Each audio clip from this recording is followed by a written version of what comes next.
He stood on my porch, his expensive suit wrinkled, his voice cracking as he begged me to just listen. I looked at the son who had called me useless, the one who had walked out of my life 5 years ago without a second glance. And I just closed the door. The solid click of the lock was the loudest sound I'd heard in years, and it felt like justice. You might think that's a cruel thing for a father to do to his own son. But to understand my decision, you need to know what happened on that cold Tuesday in November. You need to understand how the very hands that built his childhood home, that carved the rocking chair where I read him stories, were dismissed as worthless. This isn't just a story about a family falling apart. It's about how a lifetime of quiet labor, of sweat and sawdust was thrown back in my face. It's about how a simple, forgotten piece of wood changed everything. If you like this story, please like this video, subscribe to the channel, and share your thoughts on this story in the comments. Because what I'm about to tell you is the story of how I lost a son but finally learned my own value. For 40 years, my world was a small one, but it was mine. It began and ended at the edge of my property, in a little house I built with my own 2 hands on a plot of land my father left me. The air inside always carried the same comforting scent, a mix of freshly brewed coffee from the kitchen and the sweet, sharp smell of pine and oak that drifted in from my workshop out back. My days had a rhythm, a steady beat like a hand plane smoothing a rough piece of lumber. I'd wake before the sun, the floorboards cool under my feet, and make my way to the old percolator. The gurgling sound it made was my morning alarm clock. With a steaming mug in hand, I'd sit on the back porch and watch the sky turn from inky black to a soft bruised purple, then finally to a brilliant orange. That was my quiet time, my time to think. My wife Helen used to join me out there. She'd lean her head on my shoulder, and we'd just sit in silence, listening to the world wake up. After she passed, the silence felt different, heavier. But I kept the ritual. It was my way of keeping her close. The house itself was a living memory of her, of us. I built the kitchen cabinets the year we got married, with extra deep shelves just the way she liked. The wide, sturdy dining table, where we shared thousands of meals, was made from a single slab of maple I'd saved for a decade. Every groove, every faint stain on its surface told a story, our story. And when Leo came along, the house grew with him. I built him a bookshelf that reached the ceiling for all the adventure stories he loved, and a small desk where he'd sit for hours, his brow furrowed in concentration over his homework. My workshop was my sanctuary, but it was also his playground. I can still see him as a little boy, no taller than my workbench, with a pair of safety goggles perched on his nose, far too big for his face.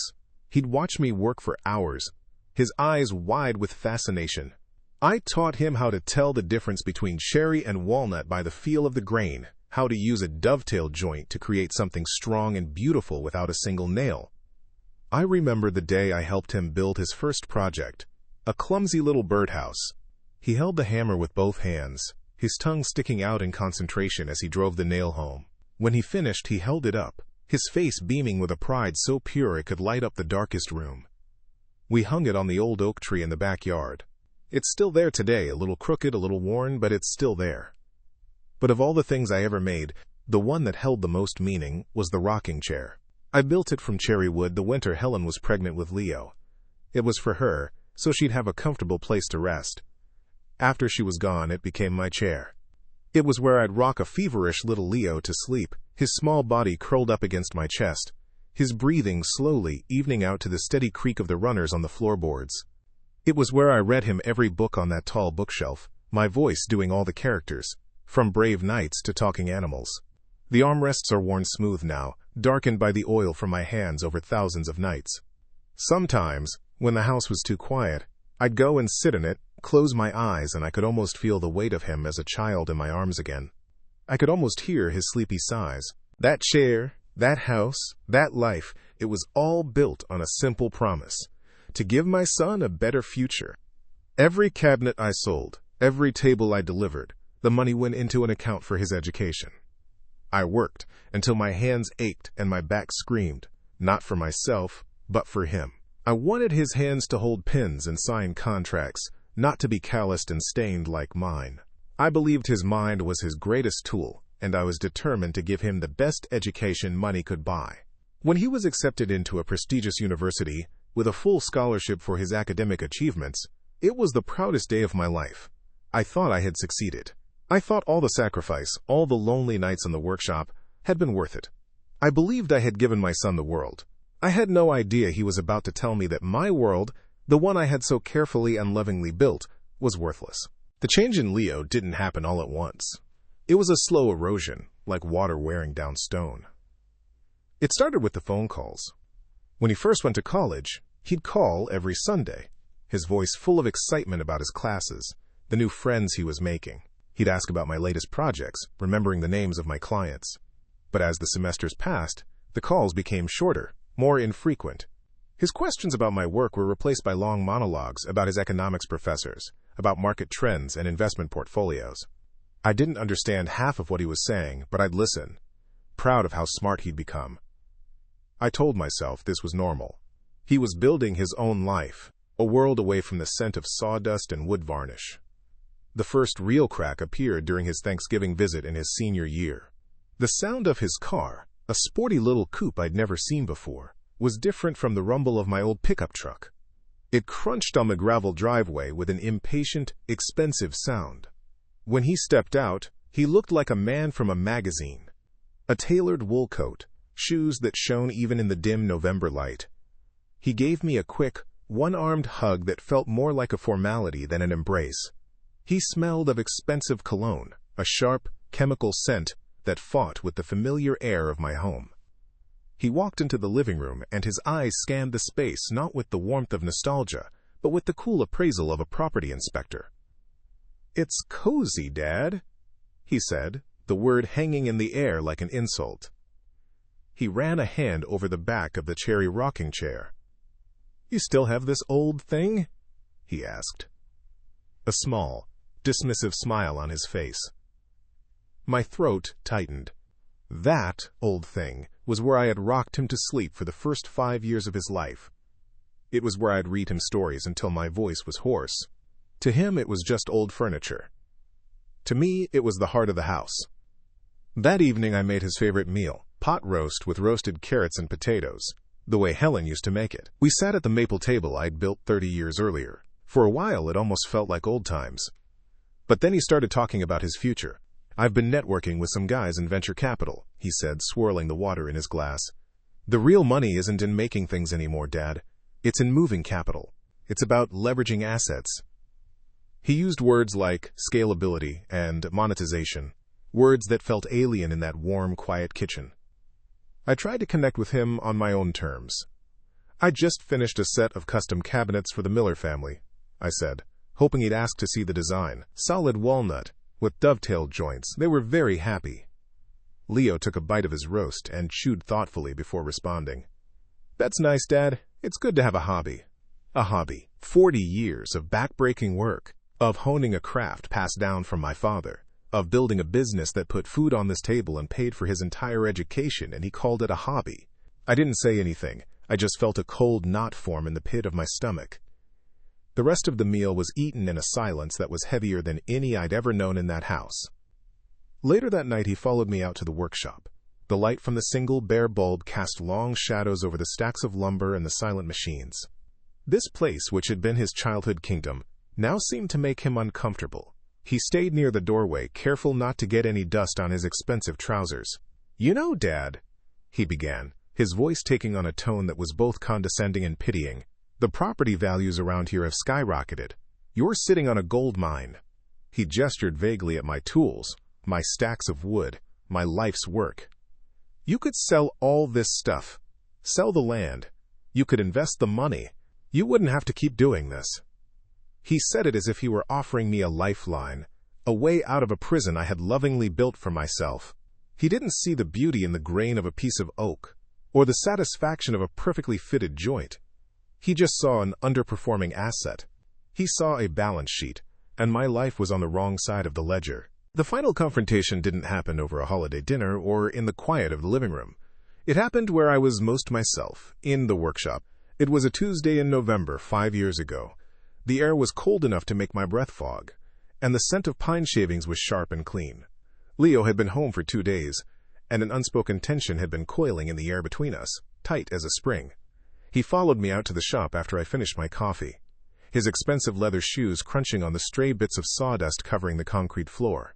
He didn't offer to help me plane the piece of oak clamped to my workbench. He just stood there, his arms crossed, watching me with an expression I couldn't quite read. It was a mixture of pity and impatience.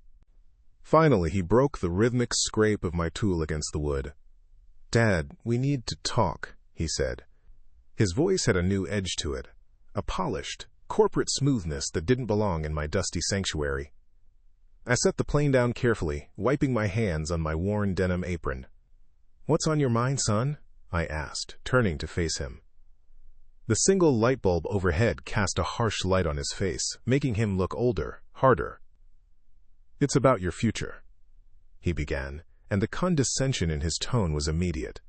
"And mine. I have an opportunity, a big one, a tech startup. It's a guaranteed win, but the buy-in window is closing. I need capital." He said the word capital, like it was something sacred. I listened as he spun a web of words I barely understood. Seed funding, angel investors, disruptive technology. It all sounded impressive, but it also sounded hollow, like a sales pitch he'd practiced in front of a mirror. Then he got to the point. "I need $22,000, Dad. I need it by Friday." My blood ran cold. $22,000. It wasn't just a number. It was 40 years of early mornings and aching backs. It was the money for the new roof the house desperately needed. It was the emergency fund I'd built, dollar by painstaking dollar, after Helen passed away. It was my security. It was all I had left in the world besides the house itself. I took a slow breath, the air thick with the smell of wood and machine oil. "Leo," I said, my voice quiet but steady. "That's everything. That's my life savings. I can't just give it to you for a guaranteed win. Nothing is guaranteed." I tried to explain it to him, to make him see the years of labor that number represented. That money is for the house, for taxes, for if something happens to me. He just stared at me, his jaw tight. A small, humorless laugh escaped his lips. It was a sound I had never heard from him before, and it chilled me to the bone. "If something happens to you?" he repeated, shaking his head in disbelief. "That's the problem, Dad." He took a step forward, his shadow falling over me. His voice dropped, losing its polished smoothness and becoming sharp, like broken glass. "You always think so small. You're stuck here in this museum of failure, with your wood and your dust." He gestured around the workshop, his hand dismissing my entire life's work with a single, contemptuous flick of his wrist. I stood there, frozen, my calloused hands hanging uselessly at my sides. He wasn't finished. He looked me straight in the eye, and the boy I had raised was gone. In his place was a stranger, a cold and ruthless man I didn't recognize. "I came here to give you a chance to be part of something real, something important, but you can't see past your own workbench." He paused, letting the silence stretch until it was suffocating. Then he delivered the final blow, the words that would echo in my head for the next 5 years. "You're useless to me now." He turned and walked away without another word. I didn't move. I just listened to his footsteps fade, the crunch of sawdust under his expensive shoes. Then came the sound of the kitchen door opening, and a moment later, the heavy, final slam that shook the entire house. The silence he left behind was absolute. I stood there for a long time, the piece of unfinished oak still clamped to my bench. I looked down at my hands, the ones he had just called useless. I saw the network of scars, the stained fingernails, the knuckles swollen with arthritis. These were the hands that had built his bed, that had fixed his bicycle, that had held him when he cried. I slowly unclenched my fists. There was no rage, no shouting. Just a sudden, profound clarity. A piece of my heart had just been carved out, and in its place, something cold and hard was beginning to form. I picked up the handplane. The weight of it felt different now. It no longer felt like a tool for building. It felt like a weapon. And I knew, with a certainty that settled deep in my bones, that this was not the end. It was the beginning. I stood there for what felt like an hour, though it was probably only a few minutes. The echo of the slammed door had long faded, but a vibration still hummed in the floorboards, in the very air of the workshop. It was a silence I had never experienced before. It wasn't the peaceful quiet of an early morning, or the companionable silence I had shared with Helen. This was a hollow, surgical silence, the kind left behind when something has been violently cut away. My hands, still resting on the workbench, felt strangely light. Useless. The word hung in the air, thick as the dust motes dancing in the single beam of light from the bare bulb above. I expected a storm inside me, a tidal wave of grief, or a wildfire of rage. But there was nothing. Just a deep, profound, and unnerving calm. It was as if a switch had been flipped inside my chest, turning off all the chaotic emotions and leaving only a cold, efficient machine. Slowly, methodically, I unstrapped my leather apron and hung it on its designated hook. I wiped down the hand plane with an oiled rag, its steel blade gleaming under the light, and placed it back in its slot in my tool chest. I swept the pine shavings from the floor, my movements measured and precise. Each action was a small rebellion against the chaos his words were meant to create.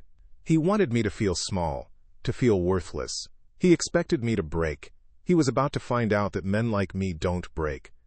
We are made of tougher material. We are built from the very wood we shape, and when put under pressure we don't shatter. We gain character. I walked back into the house, the warmth of the living room, a stark contrast to the chill that had settled in my bones. I looked at the cherry rocking chair, its arms worn smooth by years of love and comfort. He saw an old thing. I now saw a prototype, a testament to a design that had stood the test of time. I went into the small office where I kept my books and designs. Tucked away in the bottom drawer of my filing cabinet, beneath decades of tax receipts and invoices, was a worn leather-bound sketchbook. It had belonged to my father. He was a tinkerer, a dreamer, more of an inventor than a simple craftsman.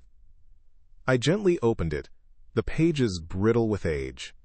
There, sketched in faded graphite, was his obsession, a design for a self-locking wood joint.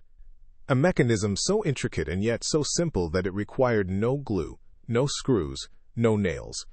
It was a puzzle he never solved. I ran my useless fingertips over the drawing.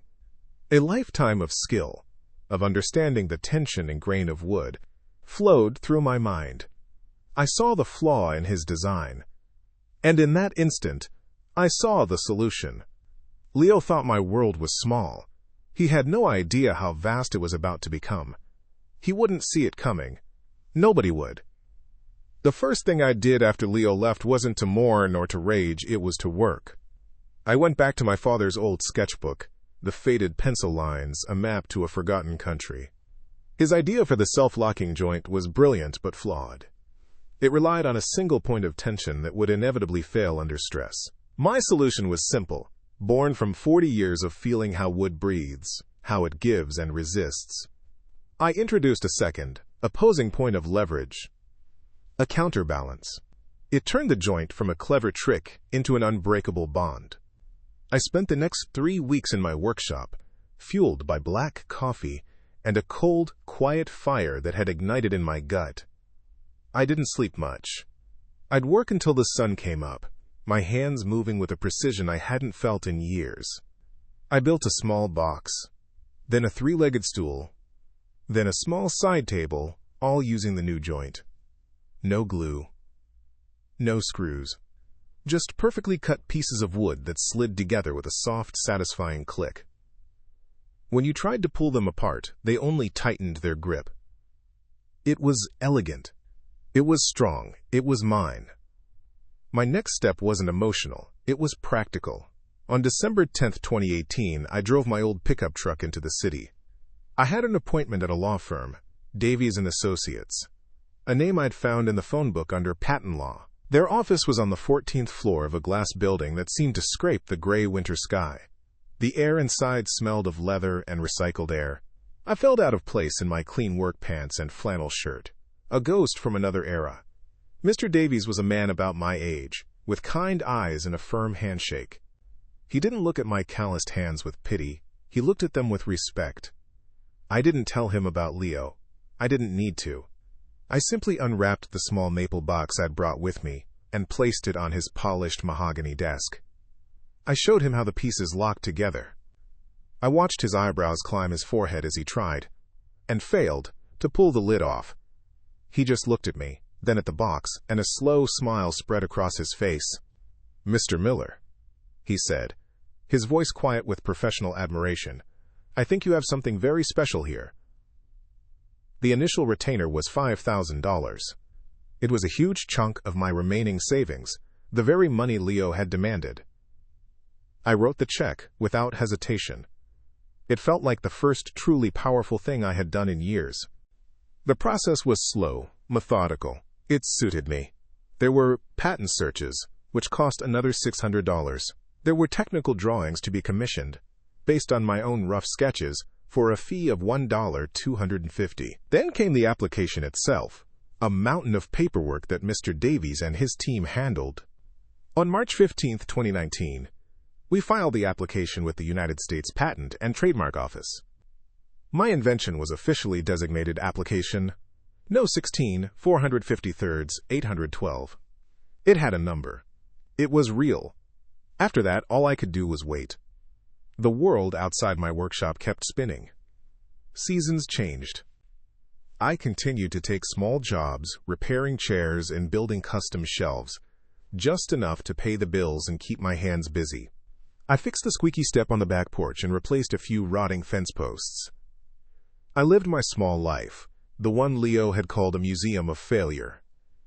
But now, it didn't feel small. It felt focused. I was a man with a secret, a quiet confidence humming just beneath the surface. Every time I sat in the cherry rocking chair, I didn't feel lonely. I felt like a general, waiting for the right moment to advance. The breakthrough came on a Saturday in late October, nearly 8 months after we filed. My old friend Frank, who ran a high-end furniture business in the city, stopped by unannounced. He was on his way to see his sister upstate and wanted to say hello. I was in the workshop, putting the finishing touches on a set of cedar chests. He watched me work for a bit, then his eyes landed on the small, unvarnished maple table I'd made as a prototype. He ran his hand over its surface, then examined the legs where they joined the tabletop. "Arthur," he said, his voice low, "there are no fasteners, no glue lines. How is this held together?" I smiled for what felt like the first time in a year. I picked up 2 scrap pieces of wood from my bench and showed him the joint. I slid them together. That soft, definitive click. Frank's jaw went slack. He was a master craftsman himself. He understood instantly what he was looking at. He took the pieces from me, his fingers tracing the intricate cuts. "My God, Arthur," he whispered. "Do you have any idea what this is? This could change everything. Everything." He was the one who made the call. He had a contact, a vice president of product development at Viridian Tools, one of the biggest tool and hardware corporations in the world. He explained what he had seen in a breathless, excited voice. I just stood by, listening, my heart beating a slow, steady rhythm against my ribs. I expected nothing to come of it. It was too big, too far removed from my world of sawdust and solitude. But 2 days later, on a Tuesday morning, my phone rang. The caller ID showed a number from Illinois. I almost didn't answer. "Is this Arthur Miller?" a crisp, professional female voice asked. "Yes, it is," I replied, wiping a bit of wood stain from my thumb. "My name is Catherine Reed," she said. "I'm calling from the corporate headquarters of Viridian Tools. My colleague spoke with a Mr. Frank Peterson about a proprietary wood joining system you've developed." I stood there in the quiet of my kitchen, the old percolator gurgling on the stove. The world outside my window was the same as it had been every other day for 40 years. But in that moment, I knew, with absolute certainty, that nothing would ever be the same again. The machine I had set in motion was just beginning to turn. The phone call with Catherine Reed felt like a conversation from another planet. Her voice was crisp and efficient, a world away from the slow, deliberate way people spoke around here. I stood in my kitchen, the receiver cold against my ear, watching a single autumn leaf drift past the window. She explained that Viridian Tools was always looking for disruptive innovations in fastening technology, and that my design, as described by Frank, had, quote, piqued their interest at the highest levels. The corporate jargon was a foreign language, but the meaning was clear. They were interested. Very interested. She asked if I would be willing to travel to their corporate headquarters in Naperville, Illinois, to give them a demonstration. They would, of course, cover all expenses. I looked around my quiet kitchen, at the familiar coffee pot and the worn wooden countertops I'd installed 30 years ago. Illinois felt as far away as the moon, but the cold, hard thing that had taken root in my chest after Leo left didn't hesitate. Yes, I said, my voice steady. I can do that. The date was set for November 5th. They emailed me a first-class plane ticket and a reservation at a hotel with a name I couldn't pronounce. For the next week, I barely left the workshop. This wasn't just about a patent anymore. It was about presenting my life's work. I wasn't going to show up with a few scraps of wood. I was going to show them what a master craftsman could do. My hands didn't shake as I selected the wood. I chose a pristine piece of bird's-eye maple, its surface shimmering with 100 tiny, swirling eyes. And for contrast, a dark, rich plank of American black walnut that smelled of chocolate and earth. I spent 72 hours building a small, elegant end table.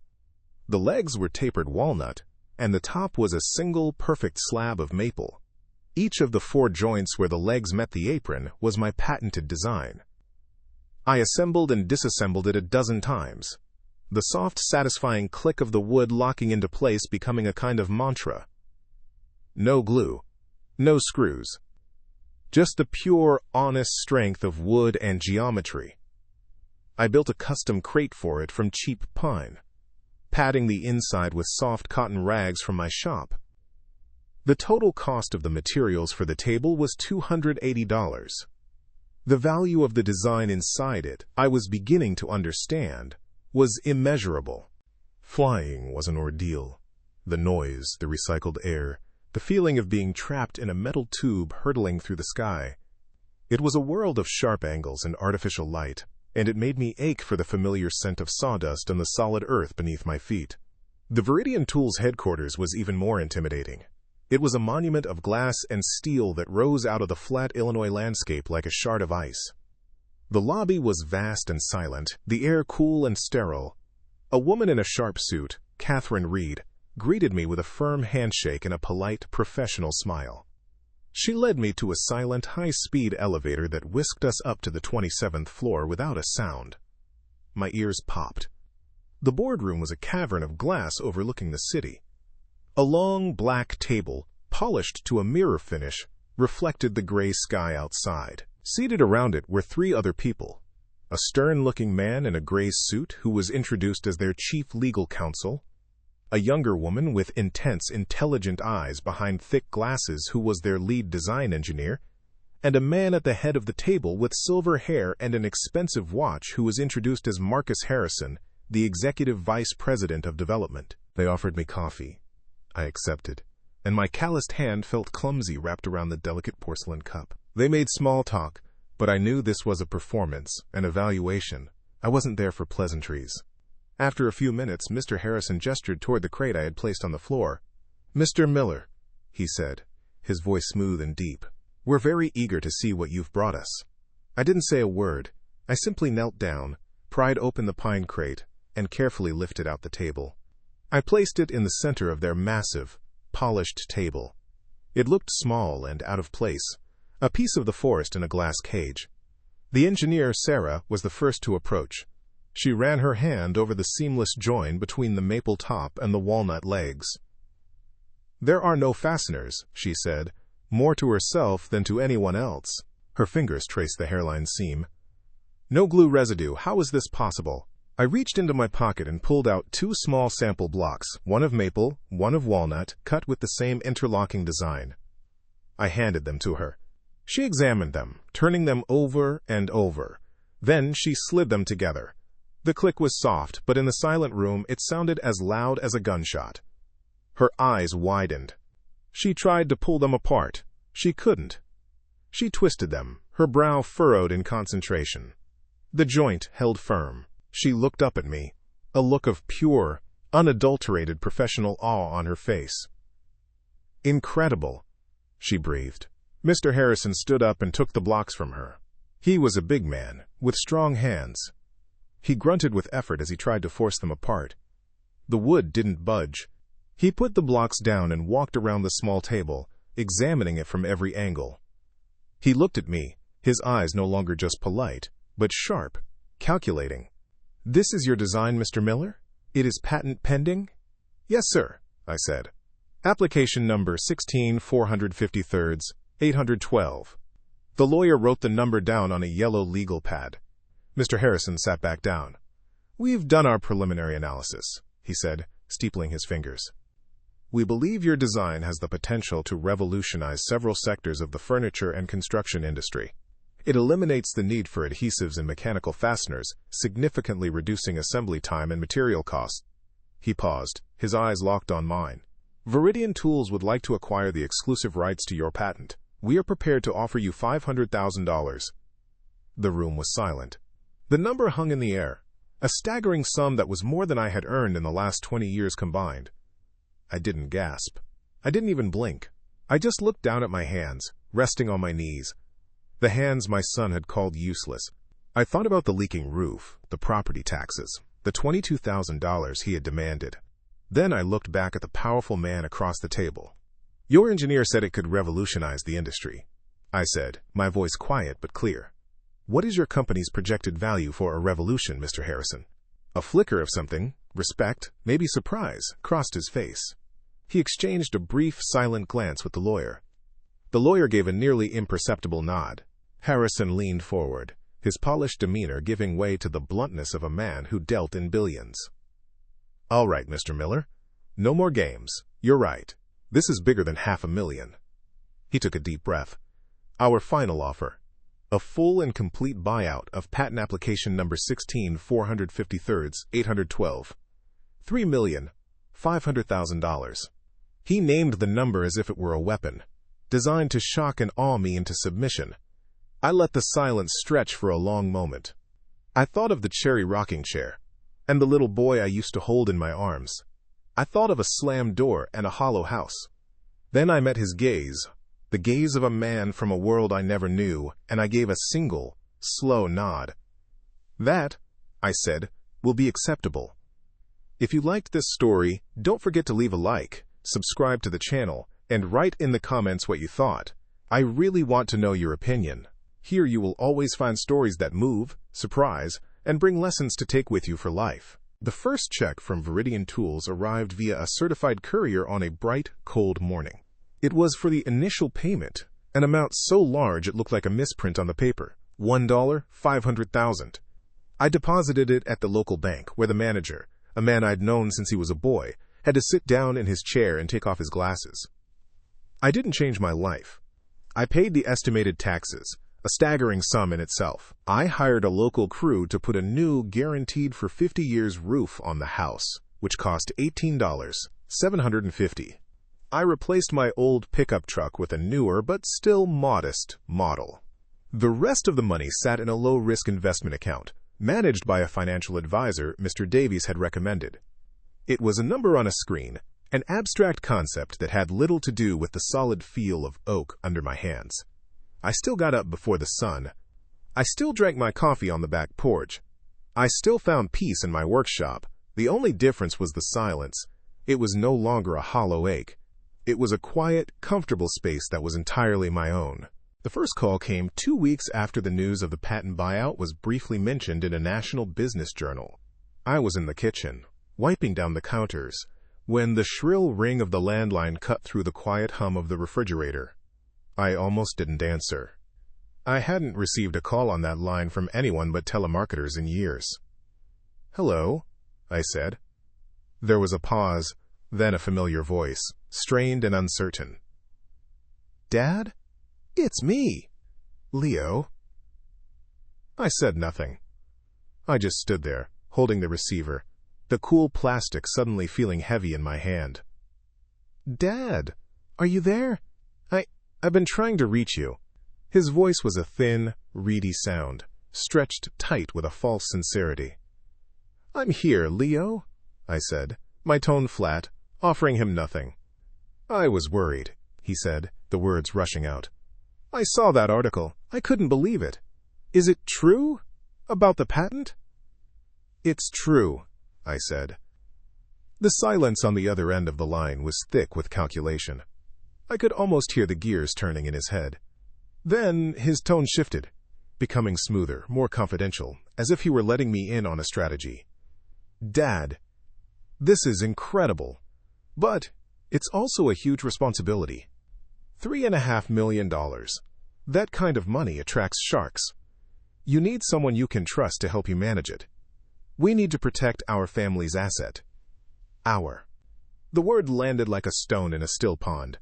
The audacity of it was breathtaking. "There is no our, Leo," I said, my voice as cold and hard as steel. "You dissolved that partnership 5 years ago in my workshop.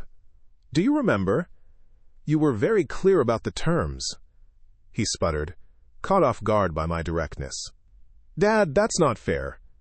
I was young. I was stupid. I didn't mean it." "You meant every word," I replied, the calm in my own voice surprising me. "You needed capital. I was an underperforming asset. And when I couldn't provide what you wanted, you declared me useless. Your words, not mine." He tried a different tactic. Anger. "So that's it? You're just going to cut me out? After everything I've been through? I'm your son. I have rights." I almost laughed. Rights? The boy who hadn't called on my birthday or Christmas for 5 years was now talking about his rights to a fortune he had no part in creating. "The only right you have, Leo, is to the consequences of your own actions," I said softly. "Do not call this number again." I hung up the phone before he could reply, placing the receiver back in its cradle with a gentle, final click. I stood there for a long moment, my hand resting on the phone. There was no anger, no satisfaction, just a profound, weary sadness for the boy I had lost so long ago. He didn't listen. A week later, on a Saturday afternoon, his car screeched into my driveway again. This time, he wasn't begging. He marched up to my front door and pounded on it, the vibrations rattling the old glass panes. I opened it and stood there, blocking the entrance. He looked terrible. His expensive suit was the same one he'd worn before, but now it looked slept in. There were dark circles under his eyes, and a frantic energy radiated from him. "We need to talk," he demanded, trying to push past me. I didn't move. I was just an old man, but I was rooted to that spot, as solid as the foundation of the house I had built. "I have nothing to say to you, Leo." "You have to listen to me," he said, his voice rising, cracking with desperation. "I'm in trouble, Dad. Real trouble. The startup, it failed. I owe people money. A lot of money. They're going to ruin me." He looked at me then, his eyes pleading. But it wasn't the look of a son asking a father for help. It was the look of a predator cornered, looking for an escape route. "You owe me this," he hissed, his face contorting with a mix of rage and self-pity. "I'm your son. Your success should be my success. That money should have been mine in the first place." And there it was. The truth, stripped bare of all its pathetic disguises. It wasn't about family or forgiveness. It was about the money. It had always been about the money. I looked at the stranger in front of me, this man consumed by his own greed. On November 12, 2018, I said, my voice barely a whisper, but it cut through his rant like a razor. "You stood in my workshop and told me I was useless to you. The situation, Leo, has not changed." I closed the door in his face.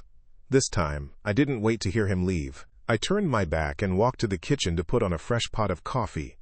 The house was quiet again, and for the first time it felt completely and irrevocably mine. I didn't call the police. I didn't yell through the door for him to leave. I simply went into the living room and sat down in the cherry rocking chair. From that vantage point, through the front window, I could see his car, a dark, expensive shape that seemed to bleed into the twilight. He didn't leave. For nearly an hour, he just sat in his driver's seat, a silhouette against the fading light. Then, he got out and began to pace on the gravel, a frantic, caged energy in his movements. He ran his hands through his hair, his shoulders slumped. He looked like a man who had lost his way. But I knew better. He wasn't lost. He was just out of options, and my house was the last stop on his map of failed ventures. The slow, steady creak of the rocking chair under my weight was the only sound in the house. It was a rhythm I knew better than my own heartbeat. It had soothed him as a baby. It had comforted me in my grief. Now it was the sound of my resolve hardening. When I felt that resolve was as solid and unyielding as the wood beneath me, I stood up, walked to the door, and opened it.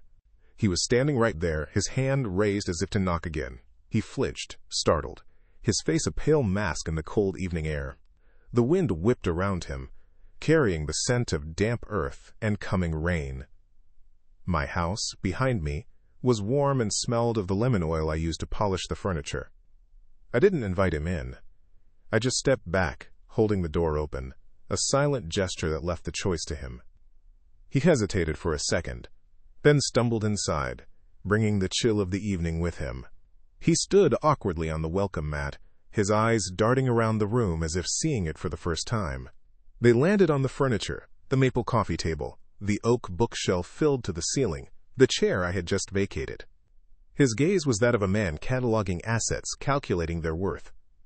"Dad," he started, his voice rough, pleading. "Please, just hear me out. I know what I said. I know how I acted. There isn't a day that goes by that I don't regret it." He took a step forward, his hands outstretched. "I was arrogant. I was a fool. But I'm still your son." I didn't respond.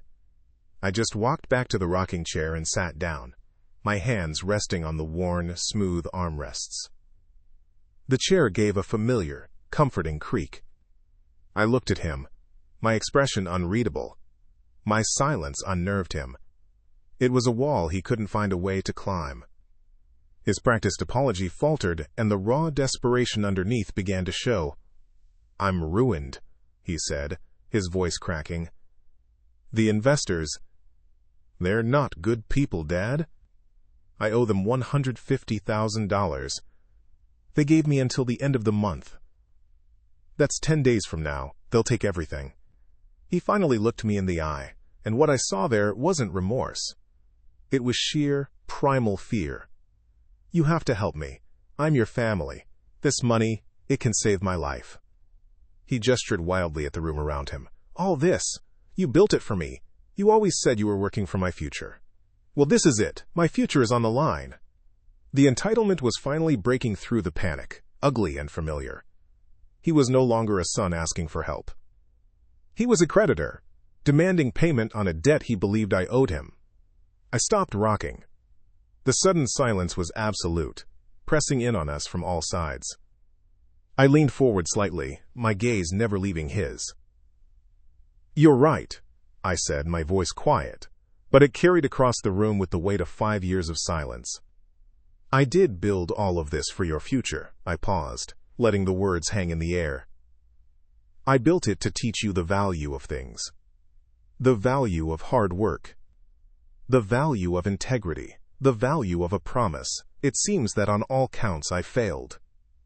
His face twisted in confusion, then anger. "What are you talking about? This is about money. It's just numbers. You have millions." "No," I said, my voice cutting through his. "It has never been about the money. Not for me." I stood up from the rocking chair, my joints protesting. But my posture was straight and solid. I walked over to the fireplace, where a framed photo of his mother sat on the mantel.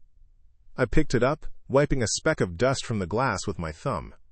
This house, this furniture, it was made with hands you called useless. It was paid for with a life you called a museum of failure. This fortune you're so desperate for was born from a skill you dismissed as a hobby. I turned to face him fully, the photograph still in my hand. "You don't want my help, Leo. You want my product. And my product is not for sale, not to you." He stared at me, his mouth opening and closing, but no words came out. The truth of my words was a physical blow, and he staggered back a step. He finally understood. He had no leverage here. He had no power. He had burned the only bridge that ever mattered, and now he was stranded on the wrong side of the river. "So you're just going to watch me burn?" he whispered, his voice hollow. I placed the photograph carefully back on the mantel. "No, son," I said, turning back to him, my voice devoid of all anger, leaving only a vast, empty sadness. "I'm not going to watch at all." I walked to the front door and held it open. The night air rushed in, cold and final. "It's time for you to go." After I closed the door on Leo for the last time, I stood in the hallway and just listened. The silence that filled the house was different from the one I had lived with for 5 long years. That old silence had been heavy, a suffocating blanket of grief and loneliness. This new silence was light. It was clean. It was the sound of a space that had finally been cleared, of a long, lingering sickness. It was the sound of peace. My life didn't change in the ways people might expect.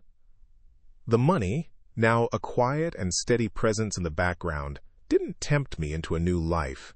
It simply secured the old one. I still woke with the sun, the gurgle of the coffee percolator my only companion. I still sat on the back porch and watched the day be born. But now when I looked at my house, I didn't see the leaks or the peeling paint. I saw a fortress, a home I had not only built, but saved.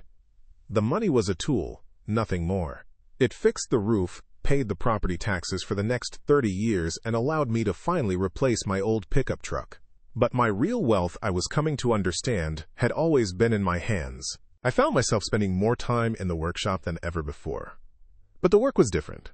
There was no desperation in it, no need to hustle for the next job to pay the bills. I worked for the sheer joy of it. The scent of pine and oak was no longer just the smell of my trade. It was the smell of my victory.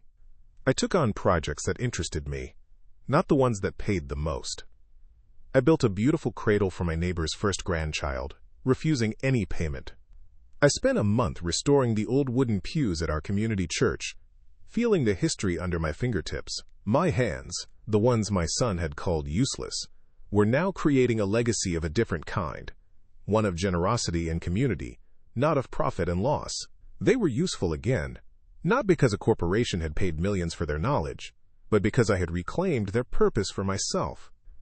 One evening, after a long day spent planing a piece of beautiful cherry wood, I walked into the living room, drawn by the fading light. I stopped in front of the rocking chair. For 5 years, sitting in it had been a bittersweet act, a way to feel close to a memory that always ended in pain.